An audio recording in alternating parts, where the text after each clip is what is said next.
కల్లాకపట మెరుగని గిరిపుత్రుల సంక్షేమం చూడమంటూ ప్రభుత్వం ఆమెకిచ్చిన ఉద్యోగంతో వారి సంక్షేమం సంగతి పక్కన పెట్టేసిన జగజ్యోతి ఆ శాఖకు సంబంధించిన నిర్మాణాలు చేసే కాంట్రాక్టర్ల పాలిట జలగలాగా మారిపోయింది. తాత్కాలికంగా దక్కిన హయ్యర్ పోస్ట్ను అడ్డుపెట్టుకొని లంచాలు నొక్కేయడం మొదలుపెట్టింది. పాపం పండింది. ఇప్పుడు జైల్లో ఊచలు లెక్కిస్తోంది. ఏ పనినైనా ప్రొఫెషనల్ గా పనిచేసే వాళ్ళు కావాలా? మీకు దగ్గరలో ఉన్న ఎక్స్పర్ట్స్ తో వెంటనే కనెక్ట్ అవ్వండి. ఇప్పుడే టాస్క్ యాప్ ని డౌన్లోడ్ చేసుకోండి. చక్కటి ప్రభుత్వ ఉద్యోగం, జీతాలు లక్షల్లో ఉంటాయి. ఇంటి ఖర్చులు పోను, కావాల్సినంత జీతం డబ్బు బ్యాంకులో దాచుకోవచ్చు. జీతం తీసుకోవడంలో మజా ఏముంటుంది? లంచం ద్వారా వచ్చే సొమ్మిచ్చే కిక్కే వేరు. అప్పుడు శివబాలకృష్ణ, మొన్న రామకృష్ణ, ఇప్పుడు జగజ్యోతి. నువ్వు బిల్డింగ్ ఎంత బాగా కట్టావన్నది నాకు అనవసరం. ఎంత నాసిరకంగా కట్టినా కట్టుకో, కాకపోతే బిల్లు ఇవ్వాలంటే మాత్రం నాకు లంచం ఇవ్వాల్సిందే అంటూ ఓ కాంట్రాక్టర్కు ఆమె పెట్టిన ప్రపోజల్ ఆమె పరువును గంగలో కలిపేసింది. ఓ బిల్లు మీద సంతకం పెట్టేందుకు ఈవిడ గారు 1.5 లక్ష డిమాండ్ చేశారు. కాంట్రాక్టర్ కాళ్ళా వేళ్లా పడితే లక్షకు ఓ 16% డిస్కౌంట్ ఇచ్చి 84,000 తెచ్చివు తమ్ముడు అంటూ బేరం కుదిర్చేసుకుంది. ఈ కకృతి వ్యవహారం గురించి ఏసీబీకి ఉప్పందింది. ట్రాప్ చేశారు, ఆధారాలతోటి పట్టేశారు. మేడం గారి మొత్తం వ్యవహారం తేల్చేందుకు ఆమె ఇంటి మీద రైడ్ చేశారు. అక్కడ ప్లాట్లు, స్థలాలు, అటు ఇటుగా ఓ 3 కిలోల 700 గ్రాముల నగలు దొరికేశాయి.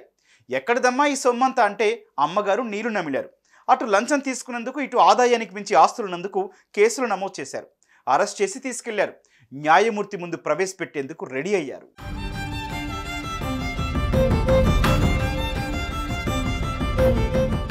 ఆఫీసులో కూర్చొని ధైర్యంగా లంచం తీసుకునే తెలివితేటలు ఉన్న అమ్మగారు జైలుకి వెళ్లకుండా ఆసుపత్రిలో చేరేస్తే బెయిల్ తీసుకొని ఎంచక్కా ఇంట్లో రెస్ట్ తీసుకోవచ్చు అనుకుందో ఏమో.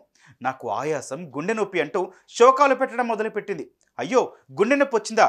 సరే అయితే ఇంటికి వెళ్ళమ్మా అంటారా ఆఫీసర్లు? ఆమెను తీసుకొని ఆసుపత్రికి వెళ్ళారు. గుండె నొప్పి లేదు, ఆయాసము లేదు, మేడం గారి హెల్త్ ఫిట్ అండ్ పర్ఫెక్ట్ అంటూ డాక్టర్లు తేల్చేశారు. ఆ సర్టిఫికెట్లు పట్టుకొని ఏసీబీ అధికారులు న్యాయమూర్తి ముందుకెళ్లారు.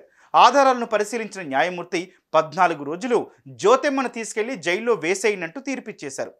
ఎంతో కష్టపడి వింత వింత యాక్షన్లు చేసినా ఇసుమంత ఫలితం దక్కలేదని గొనుక్కుంటూ జగజ్యోతి మేడం ఏసీబీ అధికారుల వెంట నడిచారు. అటునుంచటే చెంచల్గూడలో ఉండే శ్రీకృష్ణ జన్మస్థానానికి చేరుకున్నారు.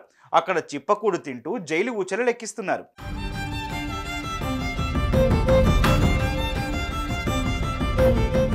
లంచం తీసుకున్నందుకు జైలుకి వెళ్ళిన జగజ్యోతి ఇన్నేళ్లుగా చెమటోడ్చి ఇంకెన్ని లంచాలు బొక్కిందో, ఎన్ని ఆస్తులు కూడబెట్టిందో తెలుసుకునేందుకు పనిలో పడ్డారు ఏసీబీ అధికారులు.